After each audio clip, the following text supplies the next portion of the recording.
Kyra from Relatable Nerds, and today I'd like to thank our sponsor for this video, BetterHelp. BetterHelp's mission is to make therapy more affordable and more accessible, which can prove to be extremely challenging because sometimes therapists are limited to the areas that you live in, and it's really hard to find one. But because BetterHelp's platform is entirely online, it makes it that much easier to find a therapist that is the perfect match for you. All of your therapy sessions will take place online from the comfort of your own home or wherever you feel safe. And because sometimes finding a therapist can be a little tricky, BetterHelp makes it so easy to switch therapists for completely free. It just really ensures that you're going to be matched with a therapist that is tailored for all of your needs and understands you.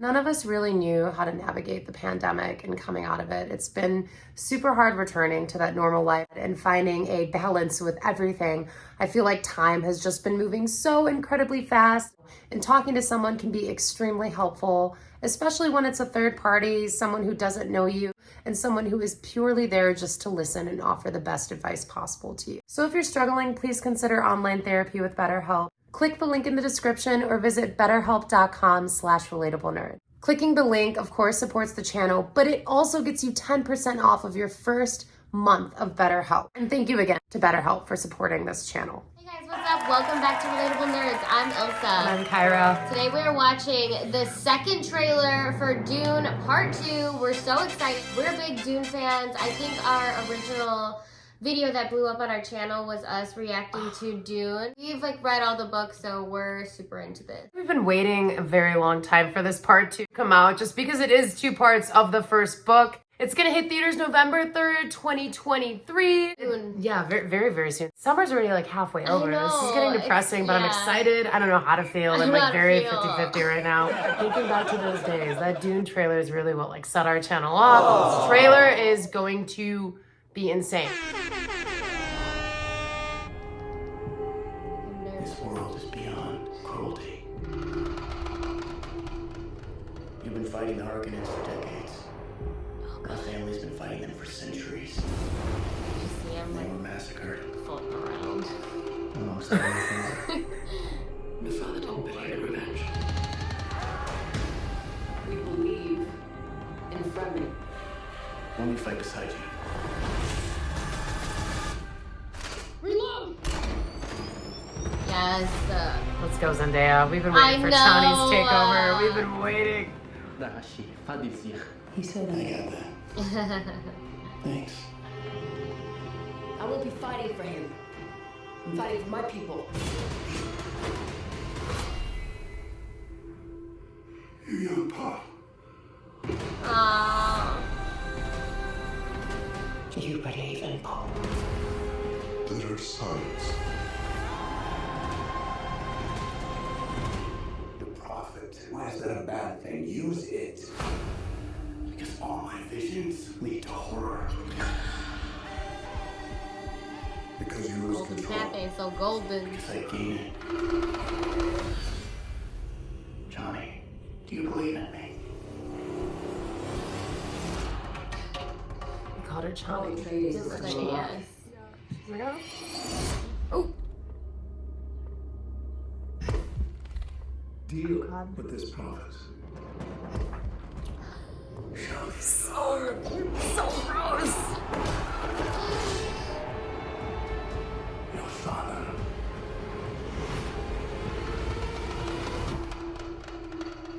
Was a weak man. Oh. Hell no. Who comes back from the dead. No duel must be done. We gave them something to hope for. That's not her! Oh, she looks so badass. She is so badass. Don't- She's been just killing it. Don't worry about Chani. She's gonna be okay. She's gonna be fine. These Fremen know how to fight.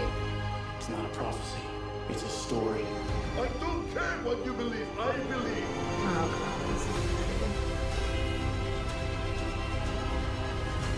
I am Paul Mortimer Atreides, Yeah. Duke of Arrakis.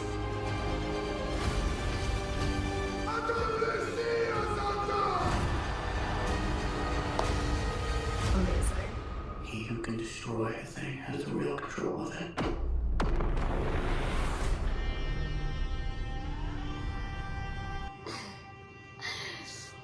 start crying. I don't even know where to begin with that one. As we all know, Jessica is pregnant. We learned that in the first film. She still has taken the water of life to become the Reverend Mother. That's why she has those tattoos on her face. So she's taken this sort of like potion. Just get more knowledge. It's like it's like a thing you have to do to become a Reverend Mother. Everybody does it to get to that point. We did see her in Dune Part 1 have those face tattoos in Paul's visions. So Paul kind of already knows like what's gonna go down. He just wants to make sure the Fremen survive and this is their land and he wants to help them. Of course, there's so many politics involved with this that he's being thrown in multiple directions. People want him to do this. His mom wants him to do that. His mom, Lady Jessica, kind of trying to do her own thing as well. Look out for herself because obviously her husband's dead now. So she kind of really can only rely on Paul somewhat, but mostly the Bene Gesserit here. She's still an agent of the Bene Gesserit at the end of the day. Like that is the ultimate person that she will be. She's not a Fremen. She hates Arrakis. She's always hated Arrakis ever since she got there. She never wanted to be there. And we don't blame her. It's like a very hot desert planet. It's not really the best planet to be on right now. But yeah, you have to drink your sweat and your piss. Like, it's not. I get it. I'm with Lady Jessica on that part. Not like palace living. Right. You see that Gurney Halleck is alive. We also finally got a first look at Christopher Walken's character. He's going to play Shaddam IV, who is the Emperor of the Universe right now. He's kind of an asshole. He has really bad blood with the Atreides. In the past, he's like literally fought them with his Sardaukar army. And he is also from House Carino and none other than Princess Irulan, aka Florence Pugh's father. He's kind of going to put her in this situation where Irulan is going to have to choose whether she wants to be with Paul, you know, because Paul has this whole thing going on with Chani. It's this really interesting political love triangle right now. The best way to align houses, if we've learned anything from Game of Thrones, it is through marriage. And then we did get to see more of Fayed Ratha. Austin Butler is going to be playing him. I feel like a lot of people, the reactions we've seen from this, people are looking really into like why it's black and white. It definitely had to be like a choice. I feel like the black and white just might be a flashback scene of how great of a fighter he is. There's kind of showing how people respect him where he's from and kind of just building up the story to see how incredible that fight between him and Paul is going to be. There's a lot to break down on this trailer. This movie is going to be absolutely epic. It's hitting theaters November 3rd, 2023. And there's actually some breaking news this past week with some rumors about them actually going to be continuing on with a third installment. It's going to be a trilogy. Oh yeah. They're going to do Dune Messiah, which is exciting because Dune Messiah is really sick. It's an alleged rumor right now, but you have to remember they do have the Bene Gesserit show coming out on HBO Max in between that, so it's going to allot a little bit more time. I think they're trying to see how it goes with the TV show, if people still show interest in it. Anyway, you guys, are you excited for Dune Part 2? Let us know in the comments what you think is going to come from this movie. Who's going to be your new favorite addition to the movie? Is it going to be Fayed Ratha, Princess Irulan, maybe even Christopher Walken as Shaddam IV? Thank you so much for watching.